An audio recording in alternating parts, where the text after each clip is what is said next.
Hello students, आपके सामने एक क्वेश्चन है और ये क्वेश्चन एक स्टूडेंट ने मुझे भेजा है मेरी जीमेल आईडी पर। तो आपको भी किसी क्वेश्चन में कोई प्रॉब्लम होती है तो मेरी इस मेल आईडी में अपने क्वेश्चन को आप भेजें last.man1986 ठीक है। तो अब इस क्वेश्चन को हम कैसे करने वाले हैं। मल्टीपल वेज हो सकते हैं इस क्वेश्चन को करने के, क्योंकि ये इनडेफिनेट इंटीग्रल से है। तो मैं आपको कैसे बताऊंगा। ये है 1/x और इसको मैंने एज इट इज लिख लिया 1-x/1 + x dx। मैं इक्वल टू इसको न्यूमरेटर को लिखता हूँ 1-x और नीचे भी 1 + x 1 - x। ये ठीक है। ऊपर नीचे स्क्वायर रूट के अंदर ही मैंने 1 - x से मल्टीप्लाई कर दिया। अब ये तो ऐसे ही रहा, ये 1 - x का होल स्क्वायर हो जाएगा जिसका स्क्वायर रूट होता है 1 - x, और नीचे आपको मिल जाएगा square root of 1 - x² dx। ये क्लियर हो गया होगा आपको। अब यहाँ से क्या करते हैं, हम सेपरेट कर लेते हैं। सेपरेट करके कैसे दिखाई देगा हमें, ये 1/x square root of 1 - x² dx, और ये दिखाई देगा आपको square root of x/x square root of 1 - x² dx। ये कैंसिल हो जाएगा। अब चलो, इसका तो इंटीग्रेशन हमें पता है, ठीक है। इसका इंटीग्रेशन या तो साइन इनवर्स x हो सकता है बिना माइनस लिए, और अगर माइनस लेके चलोगे तो ये कॉस इनवर्स x हो जाएगा। तो इसको हम बाद में देखेंगे। अब सबसे पहले इसको कैसे सॉल्व करना होता है। देखिए, न्यूमरेटर में कोई भी पॉलिनोमियल नहीं है, डिनोमिनेटर में यहाँ लीनियर है और स्क्वायर रूट के अंदर क्वाड्रेटिक है। तो ऐसे केस में हम x को 1/t रख लेते हैं। एक तरीका तो ये है इसके आगे सॉल्व करने का, और दूसरा तरीका ये भी है, ऐसे भी कर सकते हैं आप। इस पूरे को आप u कंसिडर करके आगे सॉल्व करते चलें, ये भी एक तरीका है। तो सबसे पहले हम t ले लेते हैं, x की जगह हम 1/t ले लेते हैं, ठीक है। तो यहाँ से हमें क्या मिलेगा, डिफ्रेंसिएशन करते हैं तो dx/dt हमें मिलेगा -1/t², ठीक है। तो यहाँ से हमें dx की वैल्यू मिल जाएगी -dt/t²। ये क्लियर हो गया होगा। हम सिर्फ इतने का ही इंटीग्रेशन यहाँ करने वाले हैं। तो अब हम क्या करते हैं, इसको सॉल्व करते हैं। तो ये है 1/, इसकी जगह तो हमें 1/t रखना है। स्क्वायर रूट ऑफ 1 - 1/t² हो जाएगा, और इस dx की जगह हमें लिखना है -dt/t²। ये क्लियर हो गया होगा।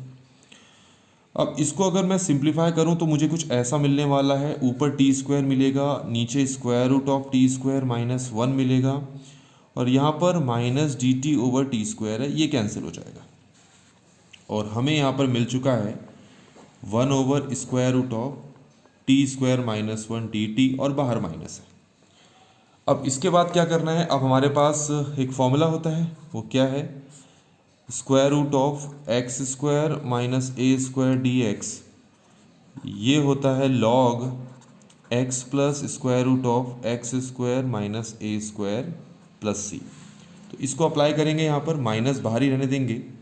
तो ये हो जाएगा हमारे पास log t plus square root of t² -1 plus c। यहाँ तक क्लियर हो गया होगा। अभी के लिए प्लस c लगाने की ज़रूरत नहीं है। तो अब हम t की ओरिजिनल वैल्यू पुट करते हैं। t की ओरिजिनल वैल्यू है 1/x, तो ये हो जाएगा हमारे पास log 1/x plus square root of 1/x² -1 minus log, इसको हम लिख सकते हैं 1 plus square root of 1 - x²/x। ये आप खुद करके देख सकते हैं, ऐसा आएगा। अब आपको ये पता है कि माइनस log x को हम ऐसे लिख सकते हैं log x की पावर -1, ये यहाँ से यहाँ आ जाएगा पावर में, और जिसको हम लिख सकते हैं log 1/x। तो सीधी बात है, अगर बाहर माइनस है तो ये जो x/1 है इसका रेसिप्रोकल हो जाता है। तो यहाँ पर भी ऐसे करेंगे, तो ये हो गया log x/1 plus square root of 1 - x²। ये समझ में आ गया होगा आपको, क्लियर है। तो हमने इतने हिस्से का तो इंटीग्रेशन कर दिया है, ये जितने हिस्से का मैं बता रहा था। और इस हिस्से का इंटीग्रेशन या तो आप कॉस इनवर्स एक्स लिख सकते हो माइनस लेकर, और माइनस नहीं लोगे तो फिर साइन इनवर्स एक्स लोगे। मैं ऐसा इसलिए बोल रहा हूँ क्योंकि जो फाइनल आंसर है उसमें आंसर प्लस में भी है, उसमें आंसर माइनस में भी है, तो इसीलिए अभी उसको रोक देते हैं। तो इसका इंटीग्रेशन ये आ गया है, और इसको अभी के लिए मैंने ऐसे ही छोड़ देता हूँ। ये है -1/√(1 - x²।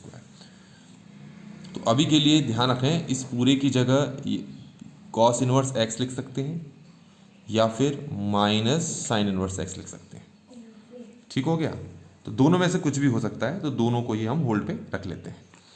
इस पूरे का आंसर तो कॉस इनवर्स एक्स होगा, और हाँ ठीक है, इस पूरे का आंसर कॉस इनवर्स एक्स, या फिर इस पूरे का आंसर आप माइनस साइन इनवर्स एक्स लिख सकते हैं।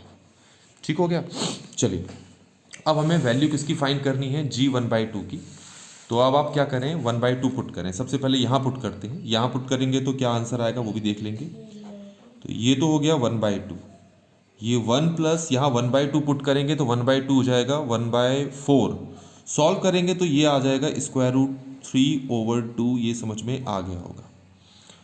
अब यहाँ पर अगर 1/2 पुट करें तो कॉस इनवर्स 1/2 होता है π/3, तो या तो आंसर यहाँ पर π/3 आना चाहिए, और इसमें अगर पुट करेंगे 1/2 तो फिर ये आ जाएगा -π/6।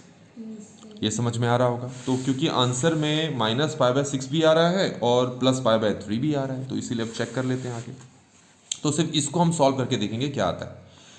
तो ये एलसीएम लोगे तो ये हो जाएगा 2 + √3/2, और वो 2 इस 2 को कैंसिल कर देगा, तो मुझे मिलेगा 1/2 + √3। ये यहाँ तक समझ में आ गया होगा आपको।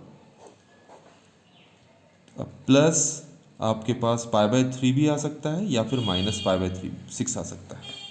ये समझ में आ गया होगा। अब हमारा सिर्फ काम है इसको सॉल्व करना। ठीक है, क्योंकि आप ऑप्शन देख सकते हो, ऑप्शन में कहीं पर भी ये चीज़ें नहीं हैं। तो मैं इसको कैसे दिखाऊंगा, मैं ऐसा करता हूँ, न्यूमरेटर डिनोमिनेटर दोनों को 2 से मल्टीप्लाई कर देता हूँ।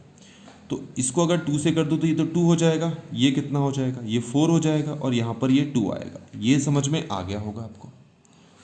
इतना क्लियर हो गया। अब आप ध्यान रखें कि 4 + 2√3 को हम कैसे लिख सकते हैं। इसको मैं लिख सकता हूँ √3 का स्क्वायर +1 + 2√3। इसको सॉल्व करोगे तो 4 ही आएगा, तो ये पूरा बन गया मेरे पास √3 + 1 का होल स्क्वायर। ये समझ में आ गया होगा। ठीक है, इस 2 को मैं क्या लिख सकता हूँ, इसकी जगह मैं लिख सकता हूँ √3 - 1 और √3 + 1। ये समझ में आ गया होगा आपको। तो यही चीज़ करूँगा मैं, ज़रा देखें। तो ये जो आपके पास है log 2 की जगह तो मुझे लिखना है, क्या लिखना है, √3 - 1 और √3 + 1, और इसकी जगह लिखना है √3 + 1 का होल स्क्वायर प्लस या तो π/3 आंसर है या -π/3 है। अब ये एक कैंसिल हो गया, तो मुझे मिल गया आंसर √3 - 1 या फिर √3 + 1। प्लस π/3 भी पॉसिबल है, या फिर log √3 - 1 √3 + 1 -π/6 भी पॉसिबल है। तो ये दोनों ही आंसर्स पॉसिबल है। तो अब अगर हम ऑप्शन पे देखें तो देखो, ये तो यहाँ आ रहा है और यहाँ आ रहा है, पर ये आंसर तो मैच नहीं कर रहा, सिर्फ यही आंसर मैच कर रहा है। तो ये हमारा पूरा का पूरा आंसर है। तो इस तरीके से बच्चों ये वाला जो क्वेश्चन है यहाँ पर कंप्लीट हो चुका है।